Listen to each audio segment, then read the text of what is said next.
Welcome, everybody, to Tuesday night. Thank God it's Tuesday. I'm Ken Meringolo. He's Kevin Ricca. Man, it's been a month since we've gathered together after a loss, but you know what? We're not some punks. We've been gathering after losses, wins, and everything else, but it is still fun to be here with you guys talking ball on Tuesday night. Missing T for another week. He'll be back in action soon enough. Hopefully, he'll be on the board tonight, giving you guys the business. Let's see here. We have a couple of different things to talk about. Obviously, it ain't a Victory Tuesday, but that's okay. And even though we've had different opportunities to claim such things, you know, we've generally, as a consensus, eschewed the idea of moral victories. Really not a thing. But there's still stuff to feel good about and still stuff to learn from. And the good news keeps on coming because we do have Carolina this week in a 4 o'clock time slot. So we'll talk about all that tonight.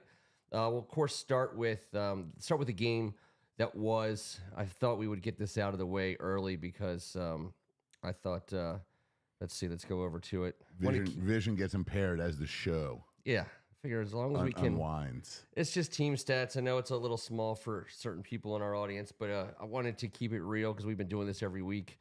I think this tells, again, this usually does tell the tale somewhere, somehow. Mixed in all of this is the story of the game. And clearly, from top to bottom, for the first time, we weren't tops in time of possession.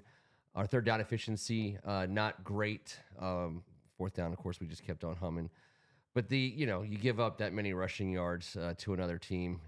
We've been putting up those kinds of yards against other teams, and we know what that led to. What speaks to you off of this sheet? Anything, Kev? Yes, as I'm pulling it up here, I'm going to tell you exactly what speaks to me, but I cannot read your writing from that far away. And I think we got it. There we go. All right. Time of possession kicks us right in the chode. Yep. It's a huge one. And I also had it written down. I just wanted to make it dramatic. No, I didn't. There's a bunch to choose from. Time of possession. They did to us what we're trying to do to others. Complementary football we talked about last week, but stop the run the ball. And, it wasn't that they ran the ball effectively in the first half. They wore us down to the point where running the ball became way too easy. And that's the worst form of complimentary. When the other team's doing it to you, not so much when you're doing the complimenting. But it was tough. It was tough because if they had a chunk yardage stat, that would have been the one I raised my hand on. Well, and the least chunky guy on the other team chunked us to death, and Zay Flowers. It seemed like we made a concerted effort to let them beat us with him, and they said, okay. And obviously, it wasn't him all day. It was him most of the day. And then, of course, Derrick Henry is the man for a reason. And Bateman got chunky there for a minute. He had 15-plus chunks. He had a 23, a 17, and an 18. Here's the deal. In the NFL, if you get 10 yards on someone, that's a gigantic kick to the drawers. That really is. That's not typical. 20 different times they achieved that milestone in one play against us. It was super chunky out there. I understand it. I think Dan Quinn tried to understand it, talking about complimentary, having the rush and the coverage be more in sync. Because we never got home when we played coverage and rush 4. We really didn't, and you have to account for those two badass dudes, and that really limits you. And we don't have. I'm not saying we're terrible in the secondary. I think we're extremely average. I'm not just going to throw rocks at these guys because pass rush wasn't great, pass protection was. Lamar Jackson, Derrick Henry, say no more. But it shows us that we do need some cover guys to step up and play against the elite offenses of this league. They damn near had 500 yards offense on us, and we've been playing decent the last week or two. So. Yeah, 200 yards rushing. Lamar Jackson had 300 yards passing. It is genius. The Baltimore Ravens have, ever since before they left and since they came, put good players on the field. Ozzie Newsome was one of the best GMs in the league forever. And their current regime, it gets an A++ because it's like the easiest idea in the world. What if we put Lamar Jackson and Derrick Henry on the same team behind, Ronnie Stanley and some of these guys, and then do everything in our power to stop the run? I mean, they're literally running like a old school, the way the game was invented type of playbook, and it's so successful if because of those guys. If Adonis was at quarterback, yes. The way the game was invented, yes. Like but with that guy at quarterback, yes, he's the best. Yes, the best way. They didn't even know about the other stuff Lamar could do when they first. I mean, they just said, sure. If we just hand the ball off to Jim Brown on every down, we're going to be pretty damn good. Want to say what's up to Greg Martin. Also, happy 40th birthday, sir. J Dubs, Ken Harris, Robert Cohen, EO. Thanks for the song as always. Rhett, good to see you, brother. Robert Cohen. Oh my, hey now. I haven't seen him on the board lately. We'll have to figure out who he is as time goes by. Appreciate all you guys hanging out with us tonight, and so many others who on a weekly basis subscribe and like to the First Amendment Sports experience. Without, not to be like too much of a downer, but you lose Jonathan Allen for the season, and that's typically that's a game over scenario for a lot of teams that we've had over the last since he got here in 2017. I mean, I know the joke is to say like Tress Way's been our best player forever, but since 2017 on most Sundays, Jonathan Allen has been the best player wearing burgundy and gold. And that's just a fact. With Terry McLaurin. Sure. I mean, but defensively, I would stand with you. I would say that he has been a guy that, first of all, he's given us everything. Mm-hmm. He has taken some criticism this year, and I guess it's understood when you make that much money to do what you do, and your production isn't up. But it's part of the scheme. Losing him stinks, dude. Yep. And losing him and Dorrance mid-game does not help us stop the run or rush the passer. I can assure you of that. No excuses. The better team won. Yep. That is not me crying and moaning. The better team won, but I also I didn't feel terribly, but I didn't have that feeling of like, oh, well, I had a feeling that was, it was shit. We could have won that game. I don't feel like we played our best. I think our quarterback played lights out. I think, I can't say that for a ton of other position guys. McLaurin, I think I would, but the St. Ristel played a great game. He did. He was tough. That was cool. That was neat to see. The ball pop out of Mark Andrews' hands from Lamar Jackson into St. Ristel for his first and our first. That was cool. That was because that was one of the very few times we stopped that juggernaut, it seemed like, in Baltimore. But no, it was cool to see him. He's starting to figure it out a little bit, and it's tough for him. He wasn't supposed to be figuring it out wide. He was supposed to be figuring it out inside where he's comfortable and he knows the game. He never was outside last year. 2 years ago, he was a damn receiver. So the fact that he's out there doing that is pretty remarkable. So. Yeah, Tony Romo mentioned it also, saying the fact that he can do it on the outside, which he's showing that he can, and he's showing that he probably will be able to, anyways. At some point, can we all gather as a group and talk about Tony Romo and Jim Nantz? Yes, we'll do the Romo and Nantz thing. But whenever you like, I just it just gave me the hives. So I rehived Tony and Jim. I don't think we're going to play. I mean, you can look at the schedule, and it's not like I'm delivering any hot take whatsoever. You could argue we don't have another team that could hold the Ravens' jock on the schedule. Now, there's some good teams on the schedule. I think the Falcons are really good. We play them at the end. Bears are heating up, and then who knows what we're going to get out of the Eagles and Cowboys. But none of these teams, for the next 11 games. None of these teams are as good as Baltimore Ravens right now. Now, of course, that could change over time, but we hung in there against the best team on our schedule. And again, no moral victories, but the positive that came out of it was our guy, he showed up, and he showed up in a big time way. They took some things away from him, like you would expect. Like, for example, his running, they really kept him in check rushing. They played zone the entirety of the day with seasoned defenders, and damn, they still got heated us up a little bit with some tough pass rushing. But I think for the better part of the day, our offensive line was pretty damn solid. Brandon Coleman, the whole Brandon Coleman project, which we've been talking about since the draft, that they were going to tell us that he was their starting left tackle and all this other crap.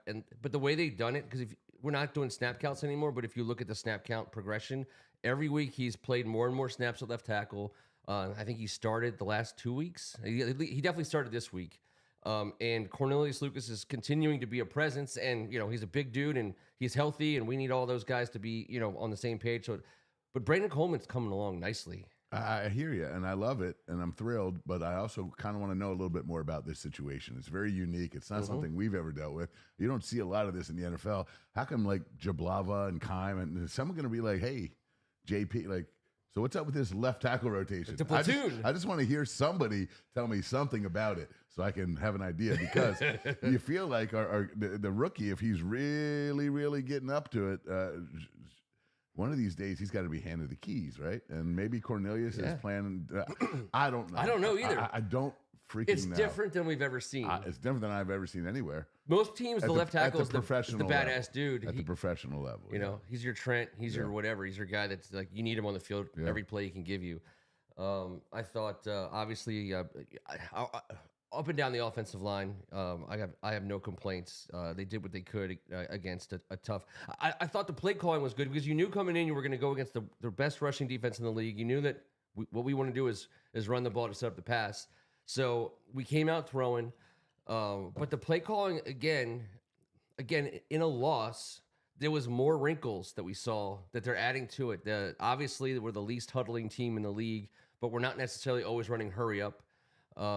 And the way that they're like the flea flicker to a screen, I mean, stuff like that. That's so cool. That was pretty freaking cool. And it's effective. It's not just fluky. I don't think it's cool because it looked cool. I think it's cool because it works. The design. Yes, that is a son of a bitch. Did you see the way they so the handoff to McNichols, Eckler swings out to pick up the blitzer, collides with it. He basically in mid collision hands off the guy to McNichols, who's now picking up the outside shoulder of the rusher while Jaden Daniels is floating it over that same guy. I mean, it was amazing. Yeah, it was pretty crisp. I enjoyed it, and I enjoyed the aftermath of it. That was cool, and that's something I feel like we have a million of those, and he pulls one out every now and then, and I really enjoy some of these things that he's been doing. And it's not because, listen, he's not afraid to look like a fool when a play like that goes wrong.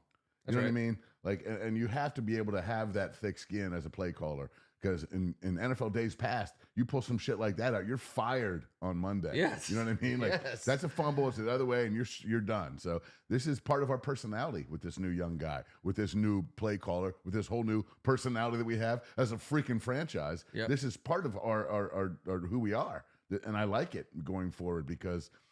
You know, you can't just line up and beat everyone because you have Jaden Daniels. Look, man, he was a badass. I have not seen him place the ball. And there was multiple times I was like, where the fudge else could that ball have gone? The fact that we got called pass interference on us, however many times it was once or twice. It wasn't a lot. Well, the last one was a crock of bullshit. Terry McLaurin caught Ravens' arms. Every time they showed a slow motion pass of Jaden Daniels putting the ball like right here on a receiver, there was two arms and a body. I mean, every time they were there early, and they never. But also every time it was a catch. Mm-hmm. It was unbelievable how he threw it to the right spot. The right on spot. The body. The second touchdown pump fake, throw it in the freaking spot. Like, I'm sorry, but he's just too good, too pliable. You shouldn't be able to throw across your body that way with such accuracy. Mm-hmm. But if you can get your upper half squared up, and it doesn't matter what your lower half is, if you're that good, he's that good. Yeah. He's not supposed to be.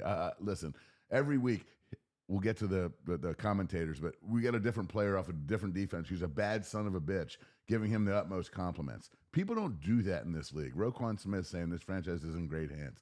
I mean, you just keep hearing these guys on the other side because he's like Tony said, he's moving guys with his eyes right now. He is really elevated stuff. He's doing stuff we never thought. If T was here, I think he'd agree. We didn't think he'd be doing. No way. In mid-October. And it's so cool to see. Even like the accuracy, slight pocket. accuracy, and the slides Jesus, in the pocket. Is he accurate? I always associated with Tom Brady and some of those guys, not mobile quarterbacks who are stuck in the pocket, and they always have that like half a step up or back or left or right, just enough to get away from a pass rusher. And he has the ability to run away from almost anybody, and yet a couple times during the game, he did that little shimmy inside the pocket, bought himself an extra second to deliver a ball on the money. Yeah, he's doing things that most six games in the league aren't doing. 6 years in the league aren't doing, some of them. But, you know, the thing about that flea flicker that I was thinking, Kev, I wanted to help.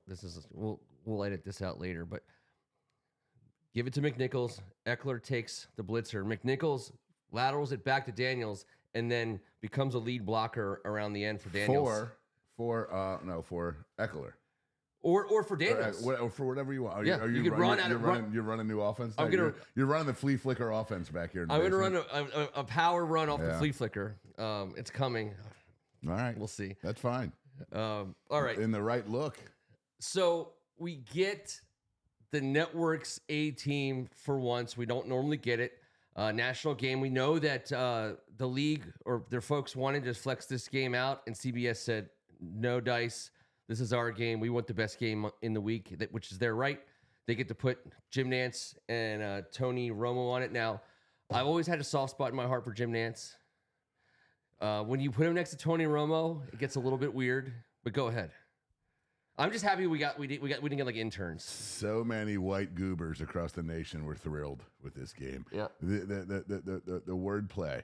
It was the dorkiest football performance. And first of all, can we watch for 1 second without you guys? Can someone shut the fuck up? Can someone just shut the fuck once? Let the play occur. We don't need to have talking through the play. Yeah. It was unbearable. Romo doesn't stop talking, and he's so. And do I think he knows it? Of course he knows it all.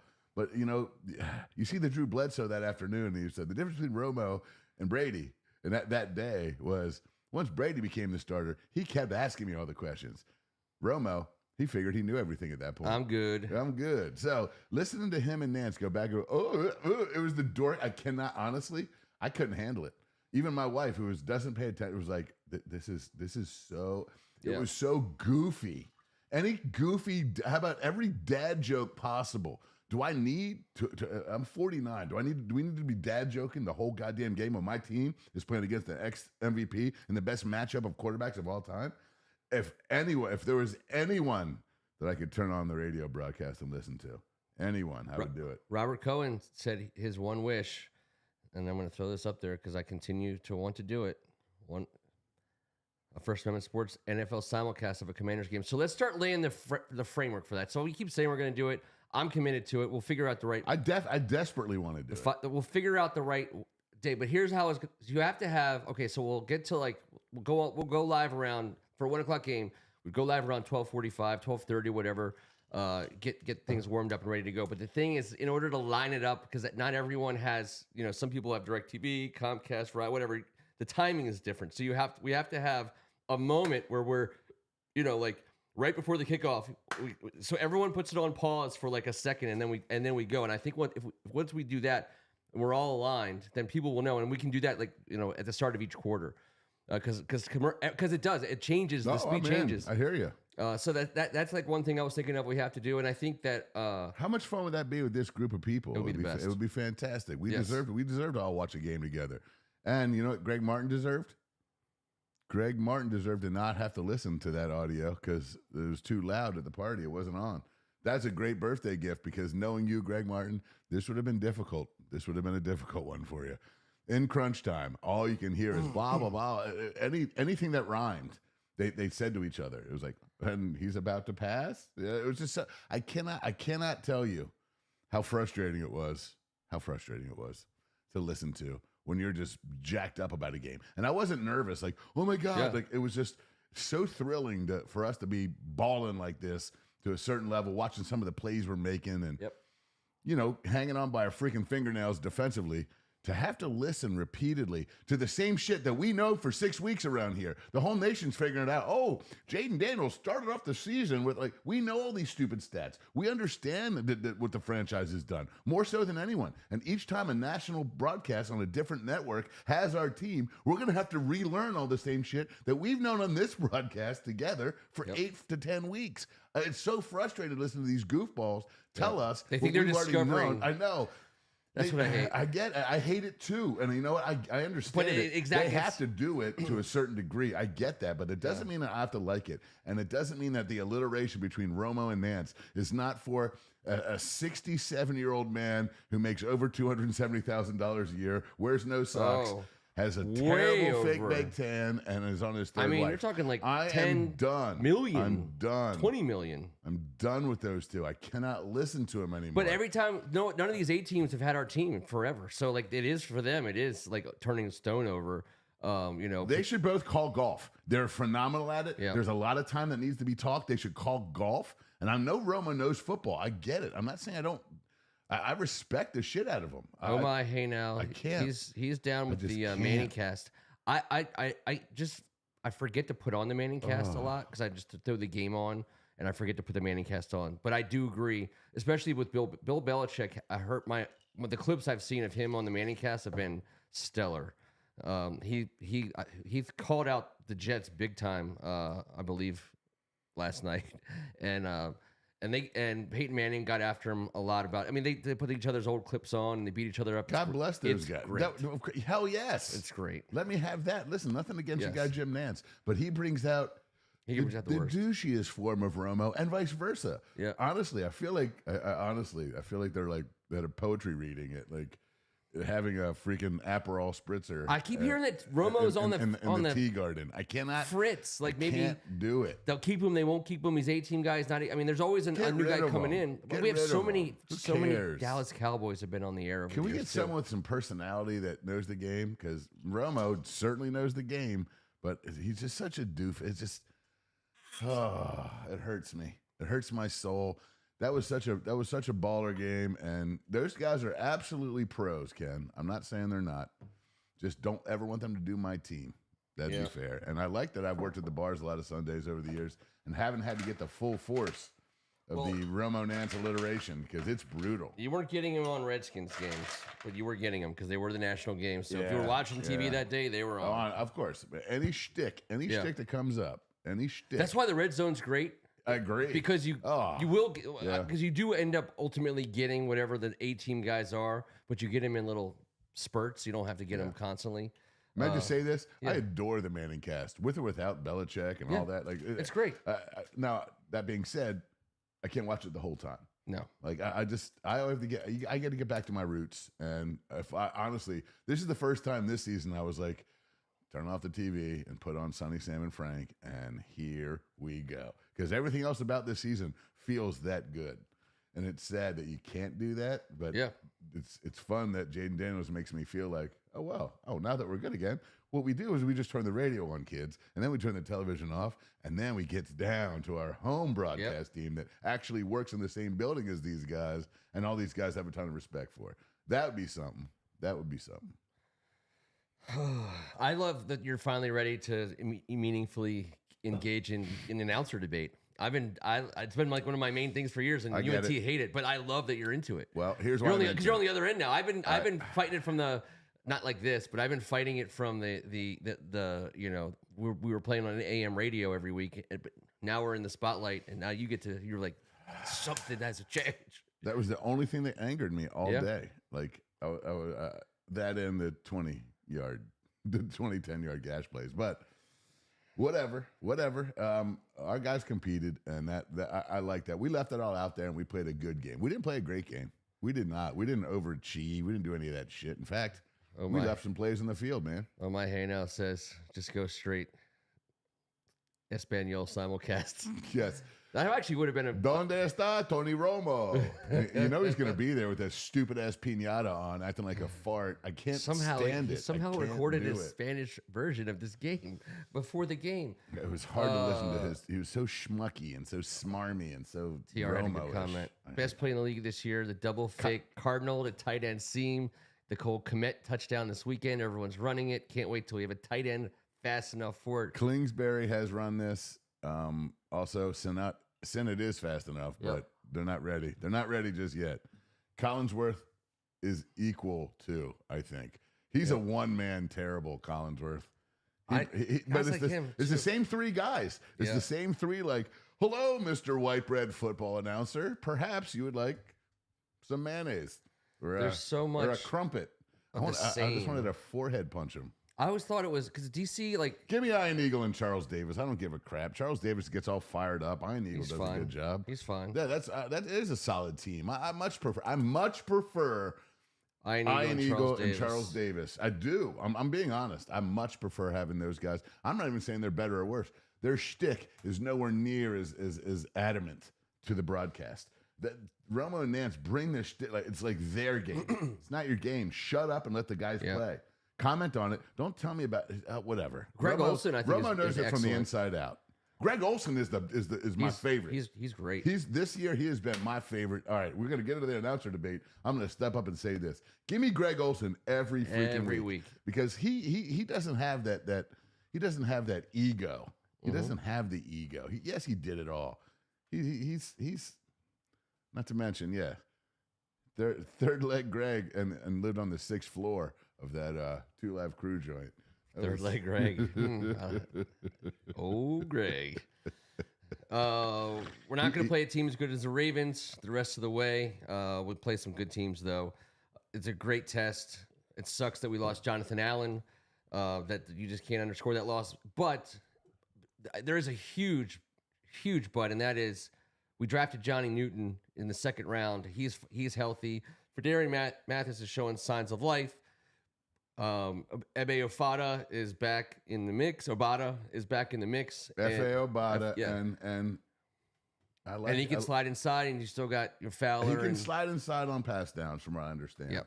And rush the passer at 6'6", Payne and Newton, 270. That's fine. You're not giving up a lot with Payne and Newton in the middle. No. The worry is that after Phil, what do we got?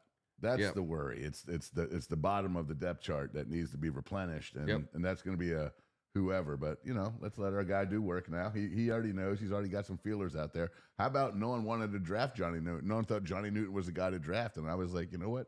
What's more important than what Ron Rivera told us and never, ever, ever got after? Then the guys right up front. Let's back stock play that. Let's make sure we have a guy in case we lose a guy. And I think we might have lost Jonathan Allen forever, to tell you the truth. So. Yeah, I was actually gonna say, like, we should at least broach the topic. He's got $17 million not guaranteed next season. If he was released, we'd have zero dead money. He's 29 years old. He'll be 30 in January. If he comes back healthy, we have every reason to believe. Yeah, if he comes back healthy, we have every reason to believe he still has good years of service. At what annual pay? We don't know if this helps or hurts him, and usually doesn't help a player to lose this kind of time when they're age 29 once season. you tear a pec, it's one of those. It's injuries. the worst. It's one of those injuries that you are for linemen especially so susceptible to doing it again. I'm sorry, but this is how you make your freaking $20 million. You do this 1,000 times a day against the biggest bastards in the universe. Yep, and you're reaching out to bring in running backs and stretching it out. This is why it is so susceptible to happening again and again. Yep. And listen, we've seen it here, Arakpo and among others. The financiers are aware of that, and and it might be a 1 year.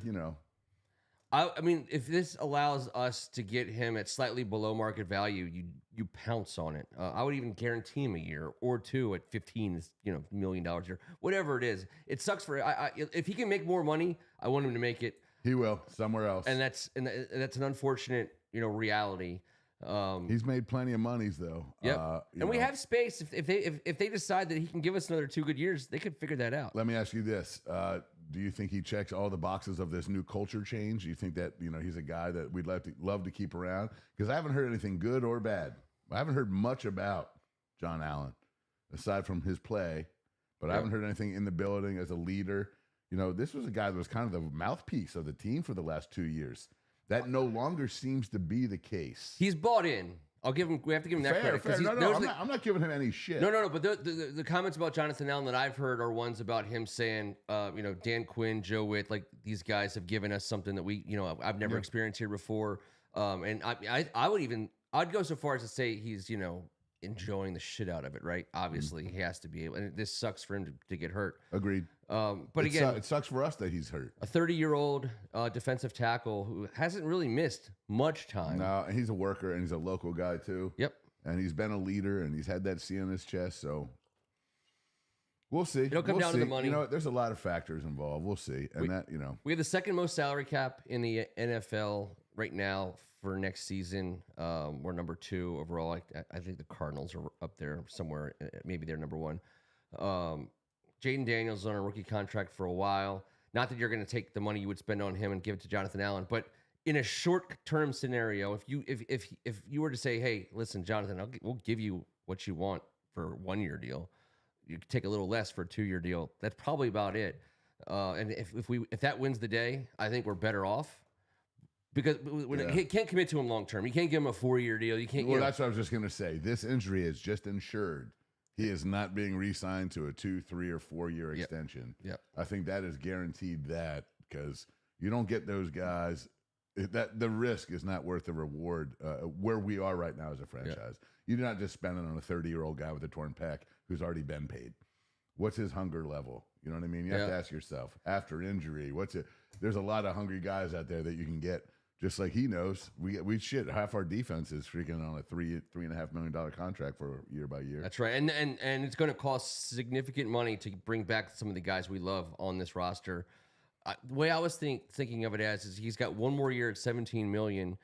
If you give him a 1-year deal beyond that and guarantee some portion of it, for injury, I think something like that works. Just because we have so much money in the next couple years, but we don't want to give him 3 years away money or 4 years away money. Well, but you and I both agreed on this. This is what Adam Peters knows. This is what he's done. This is what San Fran spent their money on, the defensive line. Yeah, in droves. So I'm not saying we're kicking defensive guys out. I'm saying maybe it's more by committee, and that is a position that we will draft. And I know there's only so many guys you can draft, but that is a position that San Fran has invested heavy draft capital in and re-signed in. All 4 spots, though, D end and both tackle spots. San Fran's front 4 has always been paid. Yep. That is where I believe, will use our monies to pay. So this might be helpful for us for 1 year for Jonathan Allen because he's not getting that 17, I don't believe. Yeah. That's just too much coming off a peck. But we'll see. And we are going to load up. Anticipate a shit ton of money spent on the defense, especially after what we just saw. Obviously, we need some pass rushers and some cover guys. At least one of each, in my opinion. And bolster that defensive line with some free agents and some draft picks. Is it true, by the way? Is it true that the 3rd rounder that we got for Jahan Dotson is the same? So what was the terms of the Cleveland deal and the Jets deal? Were those 3rd rounders? So you're telling me I got a 3rd rounder for Jahan Dotson, and they paid 3rd rounders for Devontae? That's pretty damn good. Where are the Jahan Dotson folks at these days? Where you at, Jahan? Shout out to Dotson. Mike Parham for the in-show info. I didn't put that together because I didn't see the terms of the. I just saw the headlines. It was a 3rd round draft choice. And Aaron Rodgers runs New York City. Aaron Rodgers is wheeling and dealing out of the bushes with some ayahuasca. And Amari Cooper for a 3rd round also. Dude, what's going on? And the Eagles were like, we got Jahan Dotson for a 3rd round. I'm like, ooh. Hold on. Did Cooper went to the Bills? Cooper went to the Bills, I believe, for a 3rd rounder. Yeah. So Howie Roseman up in Philly is not feeling great about himself today. Listen. It's a huge Adam Peters. We haven't had swag. We haven't had moves like. I'm sorry. I know that seems like a 3rd round pick. I think some guys taught us all what a 3rd round pick means. He was pissed to see it go. He was like, well. But getting that one back for old Jahan, that was a golden nugget because Jahan can't block anywhere near who's the guy who just got traded for a 3rd who ain't blocking nobody. And he's catching all the balls. All the balls. Oh. I think Devontae Adams to New York is just another log on the fire, the dumpster fire up there. I mean, they are the new Redskins. I hope. Conditional second. We're getting information. Conditional second. Greg Martin and TR are all on it. It's a 3 that will go to a 2 likely if he is rostered in the AFC Championship or if All Pro, which we will see about that. Yes, he has a better chance at All Pro. And yes, Mike Parham is the question, and that Mike Parham is also the answer. I think they're the new Redskins in the worst possible way. I don't wish that on anybody. Firing a coach mid-season, it was already. Cleveland was the new Redskins. No, because they're just the same Cleveland. They're the same Cleveland. The Jets are the old Redskins. Yes, Deshaun Watson is something that totally could have and would have happened to us at any point in time. Dan Snyder would, of course, given him $230 million guaranteed, and we would have had to live with that disaster. But but they also have a lot of good players, and their fans are like, the Jets. Everything you bring in Aaron Rodgers, he tears his ACL. You come in this season with they've lost on some stupid ways. Last night's game, no exception. Everything seems to be burning, and they bring in Devontae Adams, who, by the way, has been faking milking a hamstring injury, and now all of a sudden, it's like a miracle. He's cured, and he'll be playing this week, I'm sure. Ayahuasca, baby. Yeah. Oh. Apparently, it cures all ills, like Guinness. It's good for what ails you. I love Guinness. I don't know why. I don't like beer, but I love Guinness. I don't love beer. I do love Guinness. Mm-hmm. I love it. Garrett Wilson just had a great game. A breakout game. Like, my whole thing is, if we would have done the show last night, I would given you my bet of the week that whatever Garrett Wilson's numbers are, take them, because you fire your head coach, you demote your play, you give a new guy play calling duties. Of course, the first thing I'm going to do is I'm going to throw to Garrett Wilson as much as I possibly can on purpose. And he got the shit kicked out of him. Yes, he did. Yes, he did. He got thrown into triple coverage about 3 times. Like, the Jets' defense is legit. Yep. I'm not sure what the hell Aaron Rodgers is doing. He's basically saying, go earn your money, I guess. Mm-hmm. I've had to take all these shots. Someone else is. Last night, and I guess this is just what it is, but that guy isn't big enough to take that hit. The 3 sandwich hits against the zone defense that I saw last night. Yeah. Buffalo was lighting his ass up. Yep. And Rodgers took some shots. It was like old school when they said, hey, Sam Howell, here's the deal. For whatever reason, we weren't throwing the ball to Terry McLaurin, so here's what we want you to do. Just throw it to him like every other down. And for a while, he was just throwing it to Terry McLaurin. It's like, okay, genius play calling. So now you bring in Devontae Adams, which on one hand you would say would help a guy like Garrett Wilson to pull some coverage away. Garrett Wilson has had zero help really in the wide receiver room, but also I worry. I don't know about Garrett Wilson, and if it's demoralizing in any way. Like, if he's the kind of guy that's like, oh, what the F, dude? I thought I was your guy. Did you see Garrett Wilson and Aaron Rodgers going at it every other day in the New York media during training camp? He could be coming our way. They were always pissed. They were always. I get it. It's the I'm more competitive than you. Oh, I'll show you who's the big dog. And by the way, they're on the same team trying to figure it out. But every other day it was a little skirmish and shit talking on the sidelines, and it was always. I guess they were learning to, ayahuasca, but I don't know how to do that. I don't know either. I don't know, but I do like it's a much better show. The worst part about last season for people whose teams sucked, like ours, and you were watching all the national games, every single week the freaking Jets were on because they assumed Aaron Rodgers played 4 plays, and yet they still played it was so bad. Every Thursday, Saturday, and Monday night for the rest of the season. And Zach Wilson, and it was abhorrent. So at least we get a primetime Jets game with a little bit of fireworks and Aaron Rodgers. I'll take that. This dude threw another Hail Mary last night for 52 yards. He is so weird. And God bless Lazard, you badass.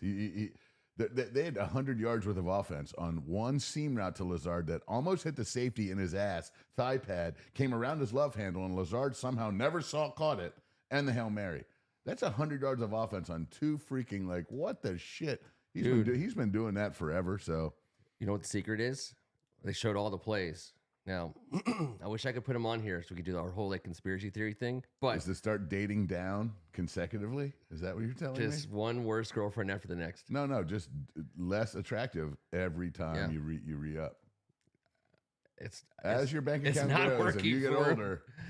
So I don't think that those drugs are working for old A-Raj.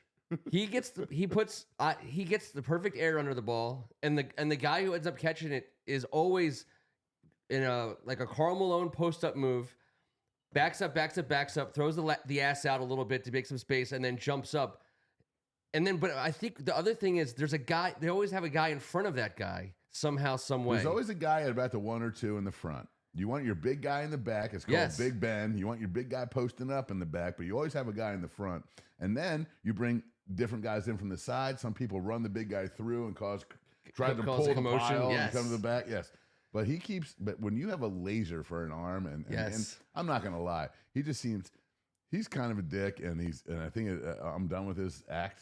You know, I love watching him play. Me too. But we didn't get to do that last year, and there's too much talk for 4 plays. And this year, he's constantly too talking. many losses for all the talk. So I'm kind of over his ass because I hate when guys are the focal point of the media and they're not producing on the field. And he's been doing fine, but he hasn't been outrageous. Like that pick last night, that was on him. He underthrew the shit out of that ball on 3rd and long at the end of the game when they had a chance to win. And that was just that was a rookie play. That was something that it was unlike him. So, but that's why when he throws his little temper tantrum, I didn't get what I wanted. Lazard made 100 yards worth of catches that you shouldn't have had in the stat column. That's right. Bizarre number. It's a bizarre jumping stat for you to walk into the same office that you just, well, from what I understand, sorry, Woody, but yeah, come on, dude. The thing what about the hell? He's like the one. I think I'm naturally conditioned to not like players like Aaron Rodgers.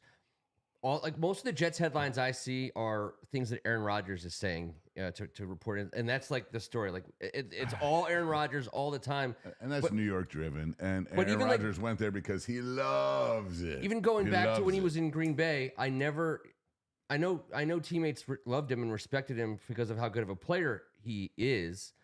But his teammates in Green Bay loved him. He never I don't know seemed about like New York. a guy, but he never seemed like people's friend. I think they loved him as a football player, but he's so weird, and I question if he has ever really connected fully with the roster the way that like some guys do, like Baker Mayfield or Lamar Jackson. He dated a witch. Dude, I just don't know that doesn't fly. He's disenfranchised from his family, and he's witch dating. And that's the other point. He's disenfranchised from his family. So I see a guy who's not connecting at all with his New York teammates for the most part. And I look back to Green Bay, and I'm like, you know what? He was great. He was MVP. They won a Super Bowl, but I don't remember him being like this beloved teammate, guy like so many, like Brett Favre was, even like some of these guys. And that he'll have to. That's his legacy. His legacy is a Hall of Fame quarterback. He's going straight to the Hall of Fame. Everyone knows that. Oh, no doubt. But he's done it a different way. And this New York stint is not going well for Aaron Rodgers. No, in any way. No, it's not. It's just. Does he play next year? And if so, is it for the Jets? Oh, shit. I have no idea. With an ego like that, I could never predict what he would be. Yeah. The amount of drugs he's going to do in the offseason that are going to tell him which city to go set up shop in, that's not really thrilling for me as a fan of the city that he's possibly heading to or the one he's in now. I'm a huge fan of Aaron Rodgers if I'm a Packers fan. Absolutely. Thank you for what you did. Appreciate your service. We'll see you at all the Hall of Fame things when you're coming in here with your... If he goes, with who? I don't know. That witch might have cast a spell on him. You will have to date someone less attractive than your previous. Smarten up, dude. It's the worst Stephen King novel ever. It's honestly, like the scariest one. It's kind of horrifying. As I just said it out loud. Every single girlfriend from here on out will be slightly less attractive. No, what that's like actually to drive a guy to the altar. He's like, all right, listen, I don't know what's about to happen, but I know we got to do the deal. All right, so enough Aaron Rodgers Ken Harris, talk. Since Olivia Munn, sorry, I'm done. Oh, yeah, no. Ken Harris has to put his last post on the board. The leading score right now. Check out Ken Harris's last post. Ken Harris, Olivia Munn. Wow, way to go, Aaron Rodgers. You actually probably, I don't know. It was so since then, I think the blue witch, she was the blue witch, I believe. Wait, the Shailene Woodley, the actress? No. I'm just saying.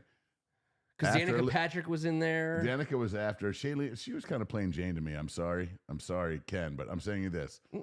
Olivia and Shailene are not in the same ballpark. Cut her hair. She got a buzz cut while she was dating him. I'm like, dude. Olivia Munn is one of the most naturally gorgeous faced women on planet Earth, in my opinion. And I get it if someone thinks I'm crazy, but he went from her to like, I don't know. I was sad for him. I felt bad.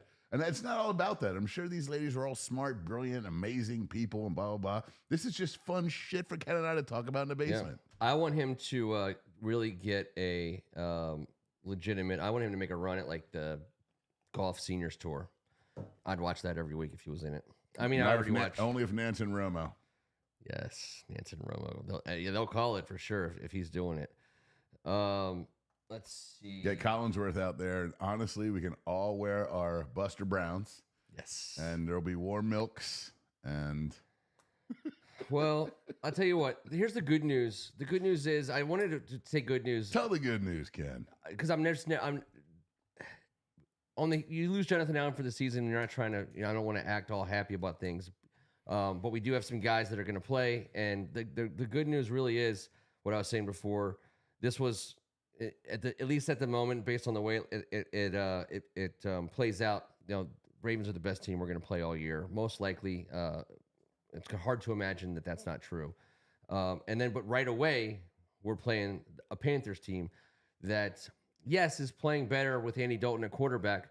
But I saw this, I think it was Dan Orlovsky who said it, and I know other people have thought it as well. It's like you're 1-5, I guess, in Carolina, and you're still playing a 97-year-old guy at quarterback, and you're just giving up completely on your Bryce Young. 1-5 and scoring the least amount of points in the NFL. It's not like it's not. And listen, Andy has legitimized them to a point, but how they're built is to run the ball and not turn it over, and their defense and play defense. So he gives them a chance to be legitimate. Is that what they want to do? Do they want to not lose by 5 touchdowns with the ability to win on a week that maybe the rookie would play well? Or are you just okay with barely covering the point spread in the loss? Well, it feels like that's what they're doing. It reminds me of years where we had younger quarterback, like a Dwayne Haskins or somebody where you're trotting these guys out, and at some point the coaching staff says, I can't evaluate our wide receivers and running backs with this quarterback in. I can't evaluate our offensive line with this quarterback in. We're not doing anything right. I don't know who's good. With Andy Dalton, maybe they're able to answer some of those questions, but I mean, you still have Bryce Young sitting there, and you spent pretty much more than anyone's ever spent to get a guy. At what point are you just getting him out in the field? So we got to see him. We saw him in high school, and he was brilliant in this offense. But great high school guy. He was tiny. I remember I was like, that guy's going to Alabama? Holy crap. And he proved me wrong and had a great career in Alabama. God bless. And then first round pick, I'm like, oh, my God. Like, I know he's very good, but I don't know if he's very, very good. I never really saw – quick release, very accurate, but, like, he wasn't a great runner, not fast.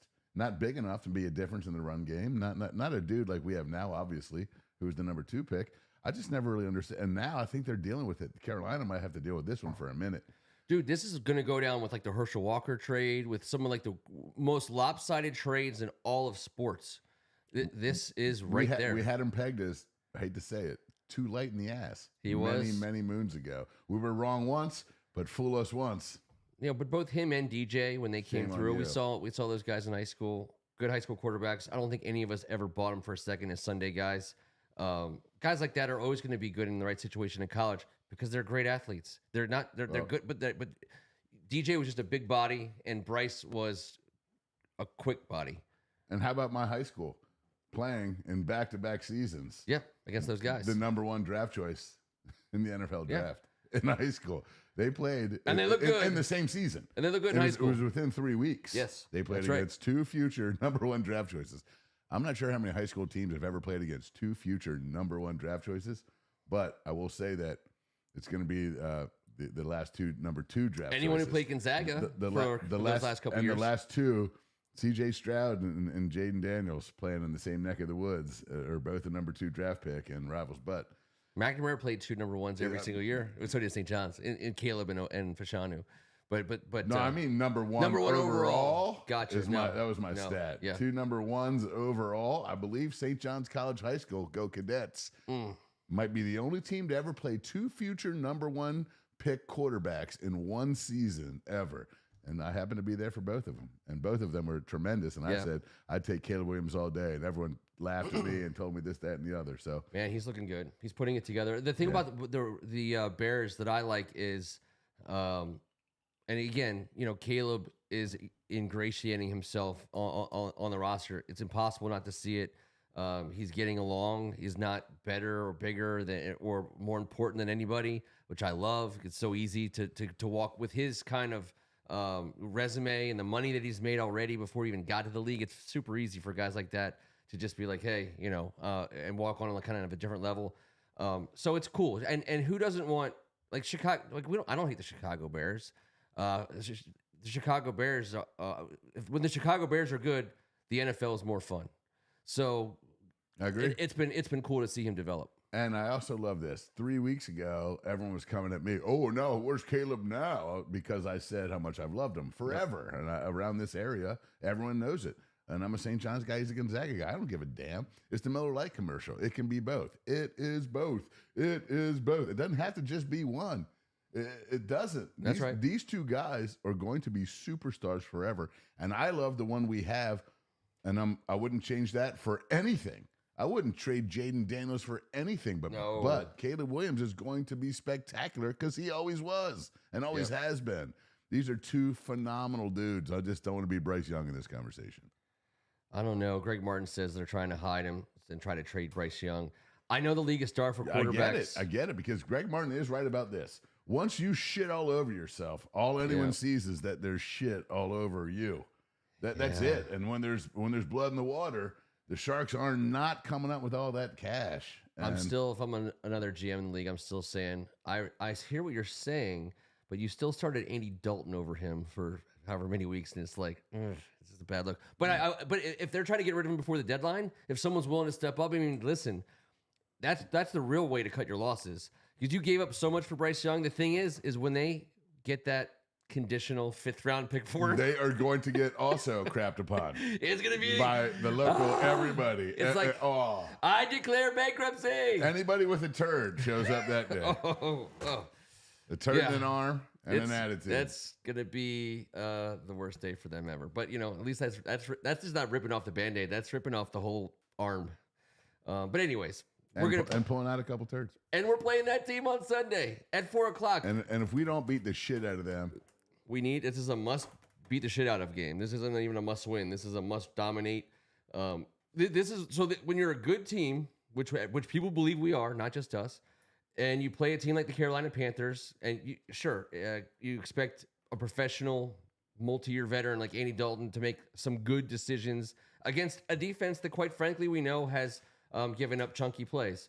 And they have some dudes that they can throw to get yards. Yeah, Deontay is having himself a resurgence because he was Mr. Dropper in Pittsburgh. I know. And I love watching him do well in Carolina.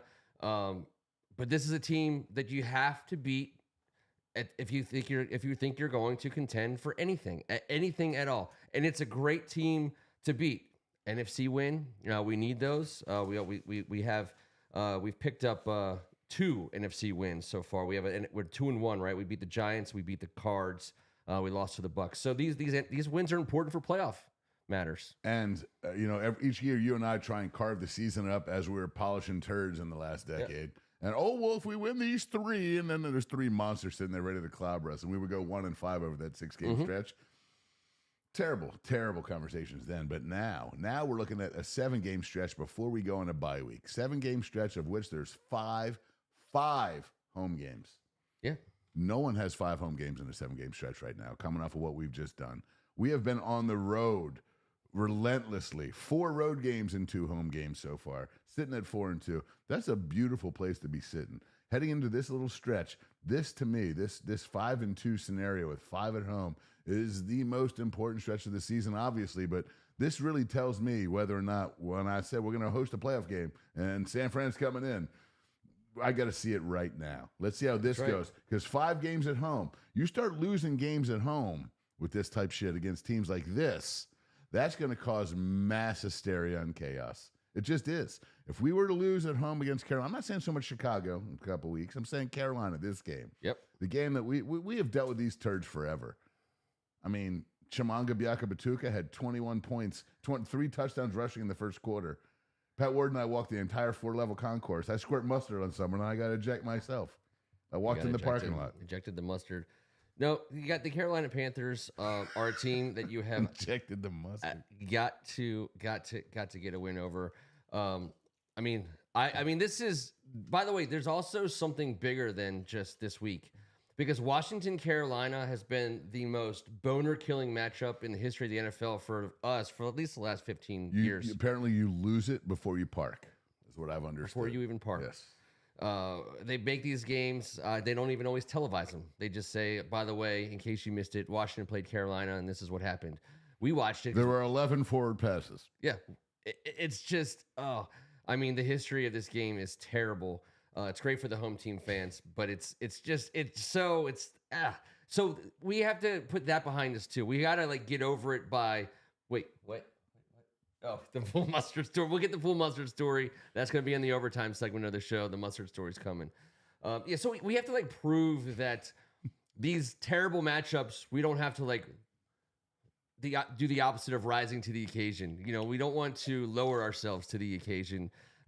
We've already dominated teams this season. Carolina has to be the next team we dominate. We're 2-0 at home. To go 3-0 at home, which is another thing.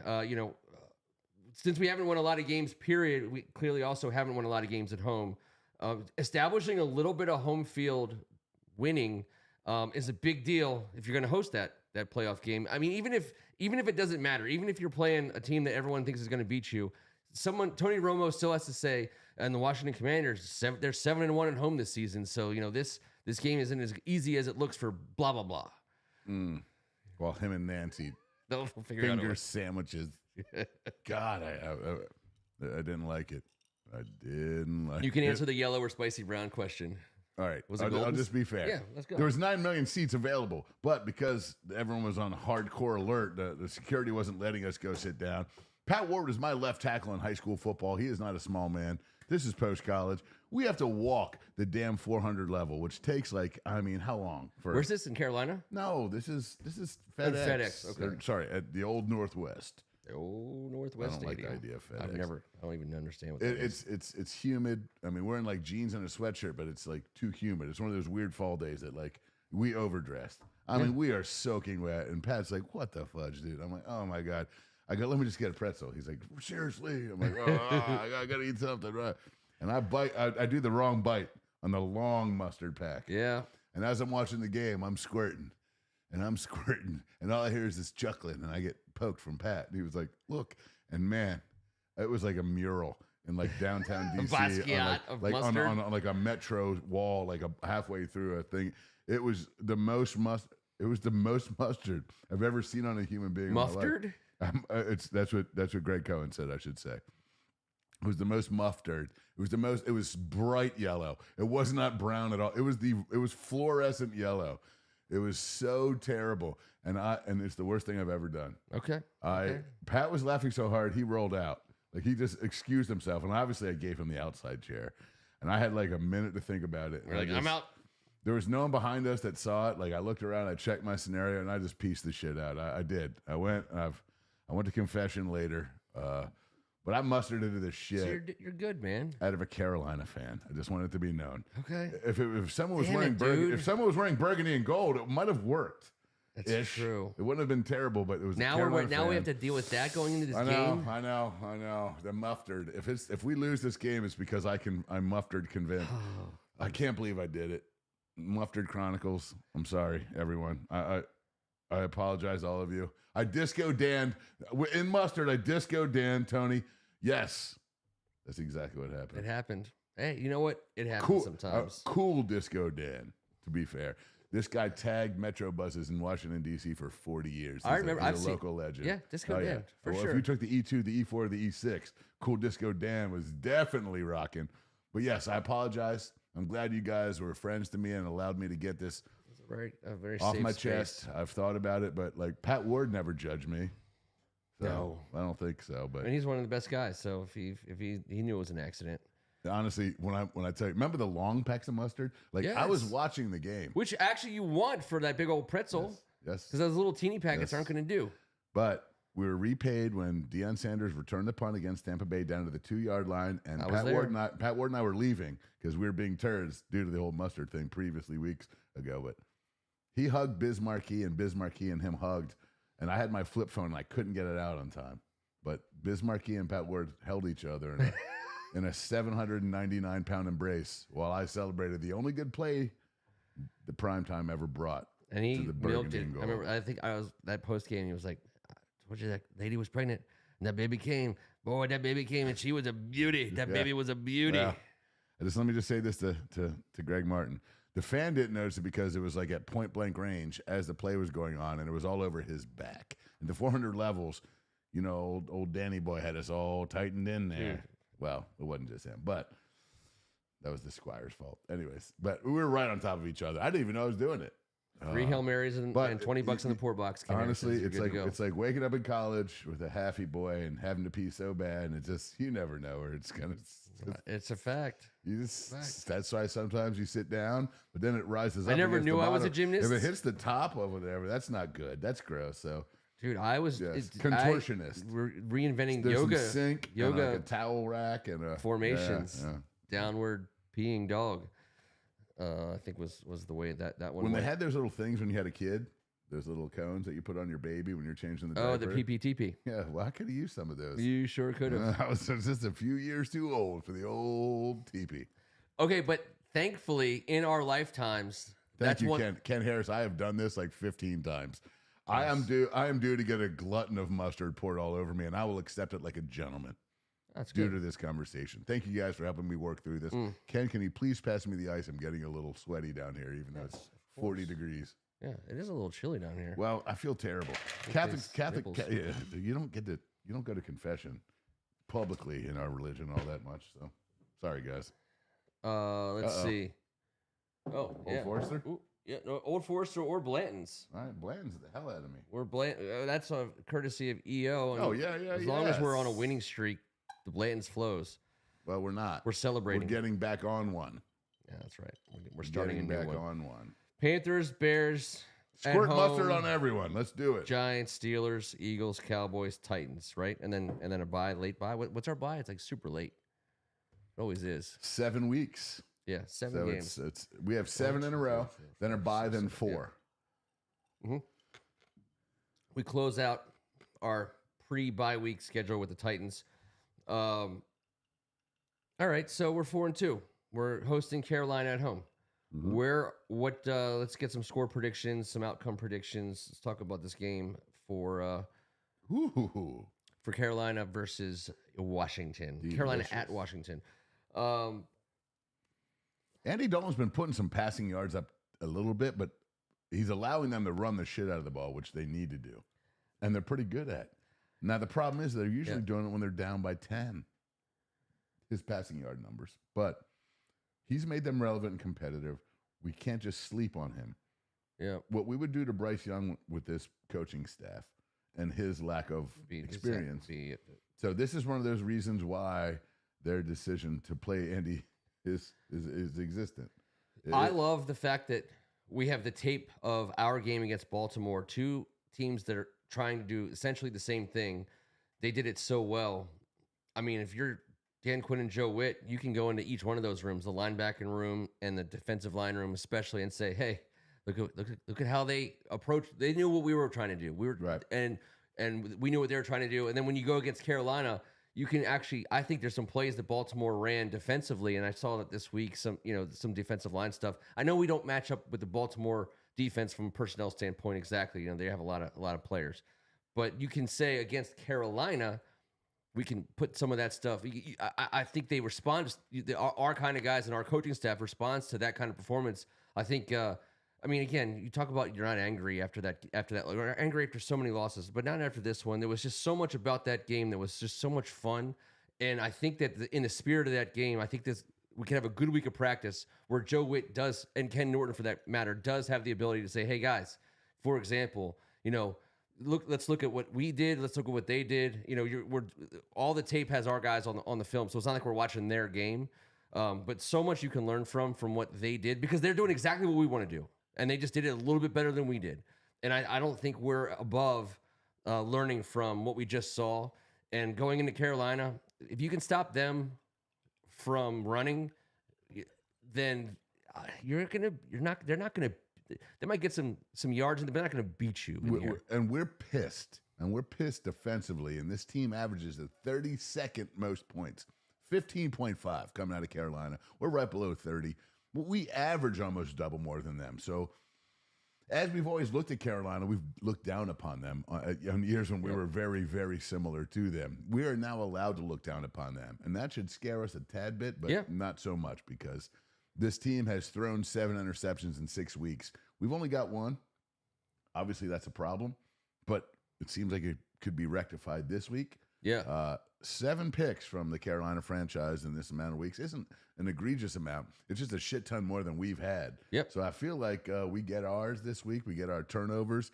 I think they've got 3 fumbles, so they got 10 turnovers. They're at like 1.7 turnovers a game. You know, we're at like 0.3. That's right. That can be rectified. Joe Witt is certainly reminding the boys of that, I believe, this week. Let's go get some. He said last week he's never coached a team 5 weeks that didn't have a pick at any level, anytime, anywhere. And he was pissed. So I think we're all pissed. I think we all thought we should have won last week. No one in that locker room is saying, hey, it was really cool how we competed. Get the shit out of here. These guys have been winning. They got a taste of it, and they're not done yet. We got a guy at the helm that we believe in. You think you can win any given Sunday. We take our loss like gentlemen. This is the NFL. People lose, people win. You pick yourself up, and there's another week to get shit right. And I think that's what we got to show, that we can respond. This franchise from the top down, including Dan Quinn specifically on Sundays, has shown us the ability. After Tampa Bay, we were like, oh, here we go again. No, we won a 4-game win streak, man. We've been sitting in first place for 4 freaking weeks. So I believe in that we're going to have a great performance this week, and I'm going to say that it's going to be a 36. I'm going to get weird with it. 36-13. It's going to be a mauling. The cool thing about what Adam Peters has done with the new coaching staff, obviously a brand new quarterback, but we turn over more than half the roster, right? 30 plus new guys, 21 old guys. It's all new guys. Shit, dude. The two old guys didn't play, and they were. And we have some of those old guys are not even shit. The 2 old guys. I know. So like the institutional, depression that goes with being on a team that wins 4 games every once in a while, and randomly maybe wins 9 games, but for the most part wins like 6 or 7 games. It's not just about changing the way you do things and how you talk to people and a new coach and a new playbook and all that other stuff. Adam Peters knew that he had to change. He had to get bodies out of here. I mean, you don't survive. The culture doesn't survive. But the bodies at the floor, Adam Peters, with your sinister smile. He knew it. He knew it coming in. Whether or not even like we some players that left here were still good enough to play in the league, and they're out there. They're playing other places, and God bless them. But the way that it wasn't just about saying we're going to do things differently. It was about saying we're going to bring in different people. And so you talk about going into a game against Carolina when you're 4-2 and you're feeling good and you're worried about like, okay, well, what can we compare this to over the last X amount of years? It doesn't matter. It's a whole different building. It's not just a different mindset. It's different people, different brains, different hearts, different all of it. There's only a few guys that really can carry with them the feeling that they should rightfully have from being here for so long, feeling that shit, as bad as Carolina is, we could freaking lose to those guys because we have so much. So that's the beauty of the turnover and changes. It's not just scheme. It's not just coaching. It's not just repainting the walls. I mean, Adam Peters gutted the what was left of the core of this team and said we really are starting over. And that's why I'm so optimistic about this game, because we have laid it on some guys already. We have beat up the Cardinals and the Bengals and the Browns. And I think we're going to beat these guys up too. I think we're going over 40, and I think we're holding them to I think it's going to be like 40. I'm going to say 45 to 13. I think it's going to be real lopsided. I think they're going to do. I don't think this is even about like Steve Spurrier running up the score or any kind of stupid stuff like that. I think this is execution. I think our defense puts us in good field position a number of times, and I think that I think we run the ball. Someone asked if B-Rob's going to be healthy this week. I don't know. Yeah. It's 50-50. We certainly missed him last week. No doubt about it. Jaden Daniels was our leading rusher. I mean, even after everything that Eckler did, more total yards, but 22-yard quarterback, rushing yards can't be your leading rushing. When we're in, third, second, short, and when we have that badass, we have the play pass option and blah blah blah. Like I said, the better team won. I'm not making excuses. Could have used his ass, and certainly could this week. But if that's the case, and he has to sit out one more, I really love the fact that, listen, I think we all love McNichols. Am I wrong? Like, This guy's been such a treat, man. Like he's a pro. How many? Exactly. How many third running backs do you expect to just pop in? And we do in the block game, in the pass game, and pass pro. He's been lights out. He's a dude. He's a fire spot. He gets low on you. He's not afraid to take on any edge rusher. I love that. He had to win his job, right? Because you still had Chris Rodriguez on a rookie contract. We were paying him peanuts, and people actually thought Rodriguez was a guy you could give the ball to, and we did. He ran the ball, but again, he's one of those guys. I mean, McNichols, you got to pay him more because he's a 6 or 7 year vet now. I mean, he's been around for a while, so he takes more money to keep him than a second year guy out of Kentucky. So he won his spot, and he's showed us why. And I agree. So he's been a huge positive. I think the game plan was clearly to try our best to get passes. Knowing that we're going without Brian Robinson Jr. going against the number 1 rushing defense, we were going to have to throw the ball. And McNichols, I don't know everyone agrees. We would have liked to have seen him get a few more carries. It's just not the way the flow of the game went. By the time shit happens, you got to put the ball in Jaden's hands, and that's right. And no one's upset about that. But I think this week, if Brian Robinson is not playing, I would guarantee you that you'll see more runs from both Eckler and McNichols, no doubt. And I wouldn't be surprised. I don't know who you can tell me this. Tell me who you think the person is. There's going to be another player? Maybe it's Luke McCaffrey or somebody who lines up in the backfield. If Brian Robinson can't go this week, I think we're going to see somebody else in the backfield a little bit more often than they have been so far. Because in the preseason, we saw guys like Luke McCaffrey and 14 Zacchaeus back there. Every week, we are going to put guys back there to motion around, to get a look, to see what they're in, to make sure we get a man check. Listen, you get a guy in the backfield and put him in coverage, and you see a guy go with him. You're a man. It's not hard. You can bring a guy across formation. A guy runs across formation with him. It is not a hard indicator. This is 5th grade stuff, but it's still necessary. Because once you bring a guy dramatically all the way across formation, it's very hard to get into many other looks. So that's why Cliff Kingsbury is Cliff Kingsbury. He's going to have a bunch of guys like that back there, and he's not afraid to hand the ball off to somebody in a Curtis Samuel fashion. But let's be honest, we're going to run the ball. It's going to be the 2 guys. McNichols and Eckler.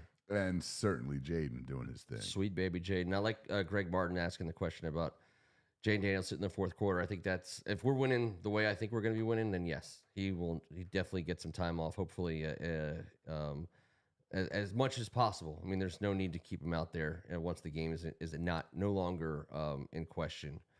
But and also, good point, Ken Harris. This is Darrell Green Day. They're putting 28 in the rafters. I think that's Now, I've been to many of a Ring of Honor game, and some of them are different than others. Some of them are guys that, everyone loves. Some are guys you don't really know that well or whatever. It's a different flavor each time. I will say there was a game, I believe it was against Detroit, and Gary Clark was going in the Ring of Honor that day that I was at. And Gary Clark's speech, he gave a halftime speech for his, it was talking about the game we were at. Right, so he was getting inducted into the Ring of Honor, and he was talking about beating Detroit's ass and all this other stuff, and everyone got so fired up, and we won that game. That's kind of like when I think of Darrell Green's that kind of guy. Okay, 2 things. One, Darrell Green's loved that way, the way we love Gary Clark. I don't think Darrell Green would give that same kind of speech that Gary Clark did, but it has the possibility to. He has the possibility to connect with the FedEx crowd the way that Gary Clark did that day, and some of the other guys I've watched at halftime give their speech. Here's what I love about knowing what Gary Clark did that day. The night before was brutal. He had no chance to plan, and he's more of a off the cuff guy. And he brought it, and he knew exactly how to turn that stadium. Because he knew how to do it as a player. At a JMU. What a badass, man. Do I love Gary. But Darrell Green going in is one of the most amazing things ever. I think it was so special for guys like Ken and I to grow up. And not only was he one of the best football players in any position for 20 years, he was the fastest man in the world that put on a football helmet. Like, there was just no doubt about it. And that was one of the coolest things of all time, aside from this, at 25 years old, doing mortgages and here in Bethesda, Washington Home Mortgage. I do my first closing with Darrell Green's title company. He's the owner. He has no idea. He's not. He showed up and sat in on it because he knew that my grandfather and him were tight. Yeah. Like, we're talking about one of the greatest human beings. He's a good dude. What he just did last week, I watched him backpedaling, running D-back drills in a park in Washington, D.C., doing I think they put it on the game is where I saw it. And then, but did you see him backpedaling? Do you know how old he is to be backpedaling? He's got me in his 60s. Yes. Dude, if I'm in my 60s, you see me in a park backpedaling, that means I overdid. Someone's chasing you. Yes. I got backwards. I got the wrong. Yes. You forgot how to run forward. If I see you, I'm gonna be like, he's happened. forgotten to run forward again. Something bad. Someone tell him. Something bad has happened. We are honoring one of the greatest athletes in the history of Washington, D.C. I don't think anyone would argue that. And absolutely the classiest act. I mean, him and Art Monk can battle for that for eternity. They are the best. Like, these were the guys that we looked up to growing up, and I part of me really wanted to be there this Sunday because number 28, man, he gave everything to this place. And for the last 20-some years, he's gotten nothing from this franchise. He's gotten nothing aside from what he built himself. I'm talking about from the top down. Oh, yeah, how about for this 20 years, the ownership group stepping up and making this right? The way they've done it is right. And I guarantee you, it's not some weird-ass jersey clothes hanger on a mannequin. Pipe cleaner. No, it's just not going to be that. Not for the fastest man on planet Earth. I was there that day, by the way, and as many of us were, and I waited, not in line, but the throngs of the crowd around that glassed-in Sean Taylor piece of art. And when I finally worked my way to the front and got my first glance at it, I was just like, I was like, this is the last. How many last straws can there possibly be? But like the fact that we're not running this guy out. What's going on here? No, just it's Greg Martin. I hope you had the time of your life on Darryl Green Day. I'll see myself out. Greg Martin doesn't like Darryl Green. He does. There's some weird stuff he doesn't like. Come on, Greg. He's a Jersey dude. He's a Jersey dude. Sometimes he has to be Jersey. He guarded Harold Carmichael, Michael Irvin. These dudes were towering over him. They just didn't catch the ball as much as they typically did against another cornerback from our league. Okay, so he kind of redeems himself with a pretty good question because I was thinking about this too. We're at home wearing burgundy. So do you wear burgundy jersey or white green throwback? Now I have a 75th anniversary green jersey. That's what I'll be rocking that day. But I will say that it is. Oh, okay. Sorry. Yes. Sorry, but I think that I did not get that, and it took me a minute. EO got it. EO, the time. That's why I need my teammates. The time of your life. Yes. I hope you have. Listen, I just said October 1st. We don't have to wake them up. Listen, I'm in on the Green Day jabs. It's my bad. That's my bad. I love that, and we don't have to go into it more because we've been already talking about it. I love that we wear our colors. I love the burgundy jerseys with the gold pants. Love it. I want to see a gold helmet at some point in time, but I agree that should be our home jerseys. I'm done with white jerseys at home, dark jerseys away. I know that for a long time that was we wore our dark jerseys in Dallas, and the only other time we wore our dark jerseys was at home against Dallas. Right? We made them wear their jersey that they didn't like. So I love it. I have one white Redskins jersey. It's a Sean Taylor throwback. That's the only white one I'll ever buy from here on out. All my other jerseys are burgundy, and they'll always with Champ Bailey, RG3, John Riggins, and Darryl Green are all burgundy, and that'll be the way that goes. So what do you? The question from I just want to say from one Greg thing. About jerseys. Would you have an answer? I will say this: I only have one jersey ever. It was a gift. I'm not a big jersey guy. I know. I never wore a jersey, but it's a throwback Riggo, and I wore it to a game that was tremendous, and we had a great time. And I got stains all over. I need to get it dry clean, but it's hanging, ready to be dry clean. It's white. That was the mistake, but it was a gift. Shout out my man Kevin Conto. God bless you. It was a gift from that man, and I also want to say this. Ken Harris made a huge point, and we don't say on Darryl Green Day. Green Day, I love it. I took me too long. It would have taken me all night, actually. Well, she screams in silence, Kevin. So, but go ahead. Anyways, Ken Harris said when he leaped over, Cap Bozo was the tight end for specials on the punt return at Soldier Field. and reached for his. Yes. Never in football. Never once in football. Anyone comment? Anyone? Have you ever seen someone 20 yards from scoring a professional touchdown pull a rib muscle? If you pull a rib muscle, which I have done, it was not jumping over an NFL tight end playing special teams. I think it was like last Thursday. It's some 5 degrees. By the way, there was a smidgen of AstroTurf on top of a cinder block was the field they played on that day. That's right. And it was 0 degrees. He ripped and grabbed it, and he knew it, and he held it the rest of the way. Held it the rest of the way into it like. And then when he scored, everyone he's like, "Don't touch me! Don't touch me!" Exactly. The celebration. No, like, I'm done. Like, and he was. To this day, I've never seen it. I've never seen anything like it. I never will, because the moment was so remarkable, and he is. That is the defining moment. If that is not the cherry on top at the end, forever the whole. Then well, they're doing it right. I would say that about the old regime. Never mind. They didn't even ignore that guy. They didn't even pay attention to him. That right there, that is a memory to this day that I can never forget. That is one of the most beautiful memories etched into my brain as a fan of this sport. That's correct. That a guy like that could pull over and move like that. And by the way, he leapt that dude. And when it was the most athletic thing ever. Like, God didn't make people able to do that in that much cold. Yeah. And he did it. And then obviously a little something. Yes. But to head on into the house call. That was Walter Payton's last game, according to Ken Harris. Man. You know how I feel about him. Yeah. He is top 3 probably of all time ish in that non-quarterback category or including quarterback. I mean, Jim Brown, Walter Payton, throw out somebody. Barry Sanders. Yeah. Barry Sanders. Better than, name your guy: Peyton, Tom, Brett, Elway. I'm not sure what the conversation is. Great, GOAT. Outside of just the best. I mean, I think I know Tom Brady is considered one of the all-time greatest players, and he's earned it. Sure. But I'm still putting Jim Brown above him. I'm probably putting Walter Payton above him. But that's the whole beauty of sports is we can have stupid arguments. We can have our own opinions. Yeah. No. I understand what you're saying. He was sweetness. He was greatness. He did this forever. He was a 3-down back. He collided with everyone's defensive end, ran up through everyone's middle linebacker crew, and blah, blah. Tom didn't do that. I know what you're saying here. Yep. Walter Payton did. He was a 3-down back. And at the end of his rookie year, I told you, after running 120-yard sprints, he did 10. On the last one, he dropped his helmet and shoulder pads down. My dad was in rookie training camp with him for the Chicago Bears.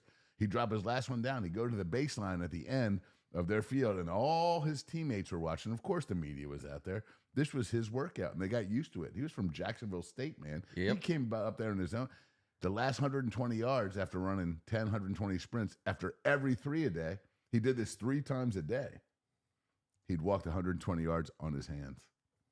Like, dude, are you joking me? Are you joking? I can walk about 4 yards on my hands. Possibly, maybe. 4 in me. I know.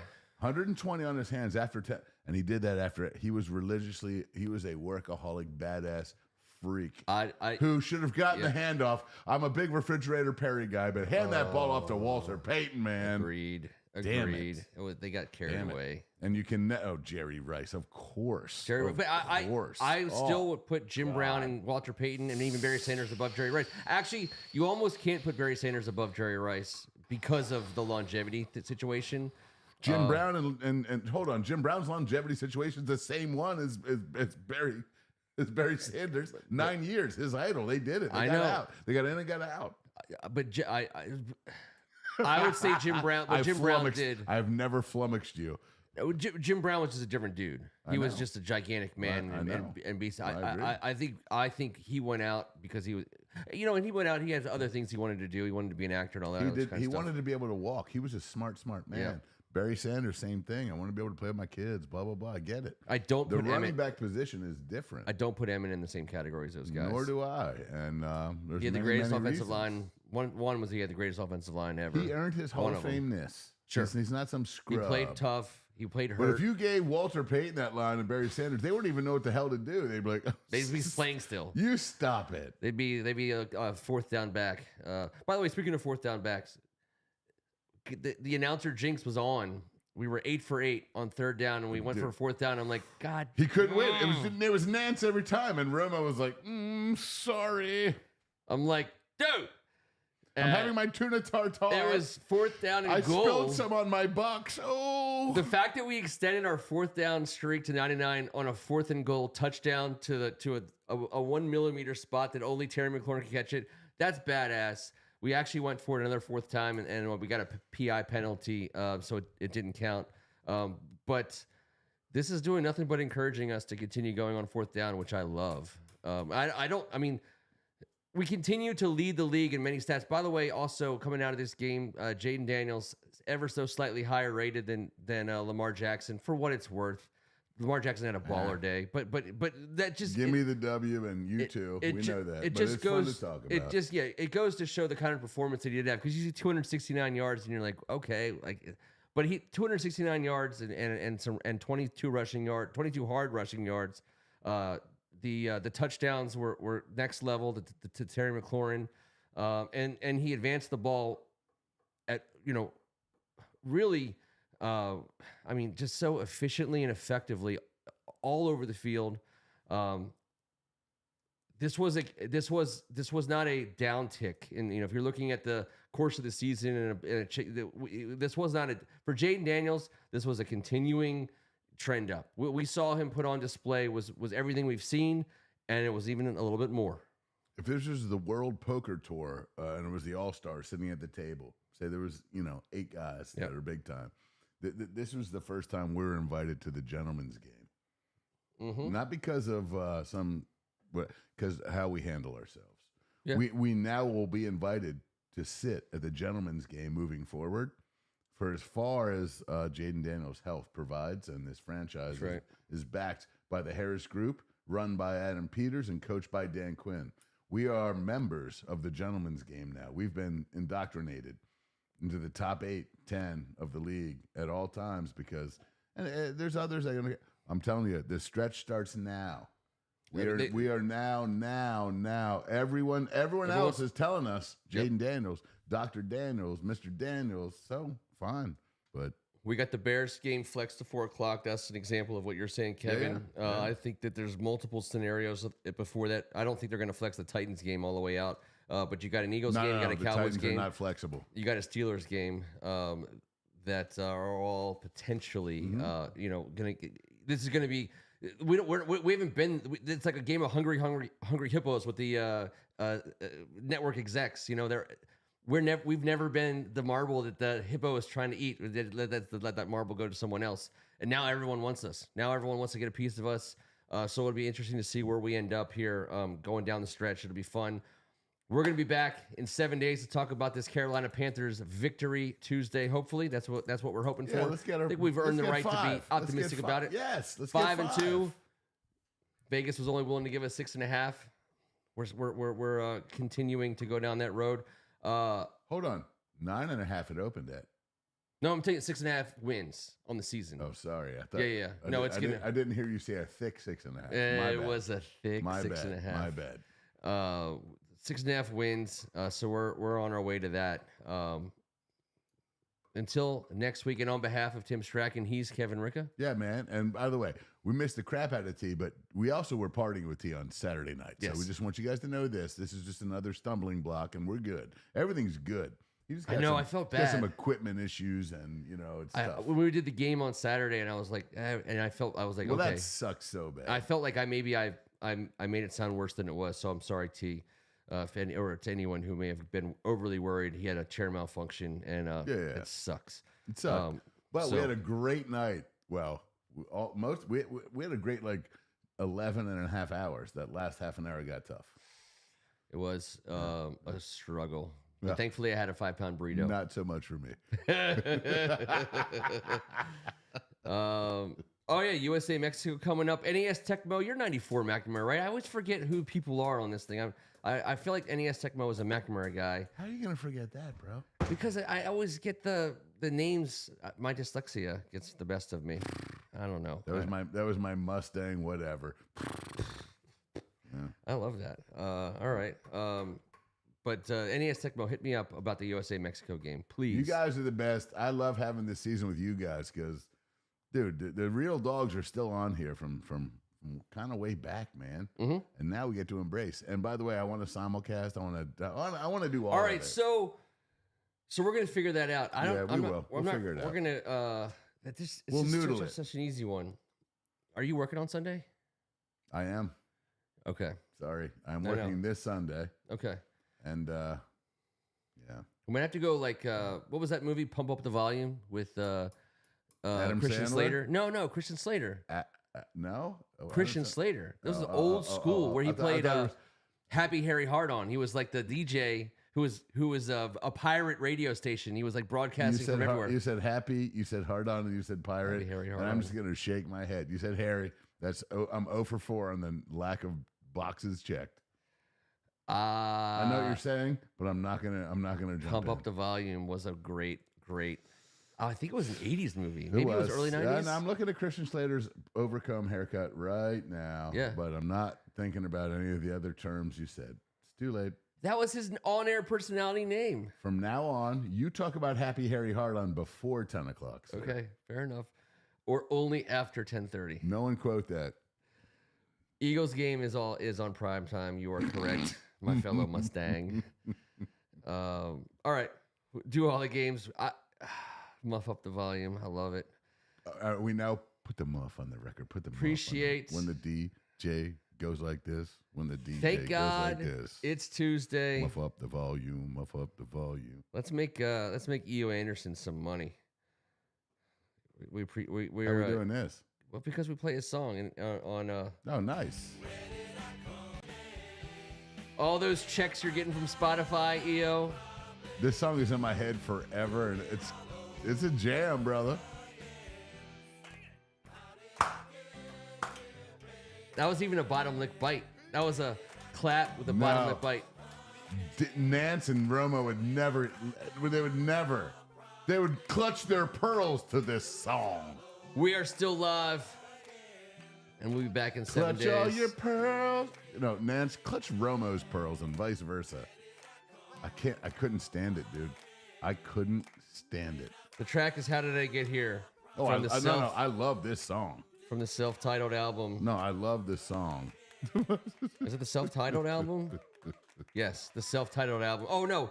Highs and Lowlifes by Dislocated Boner. We'll see you next week.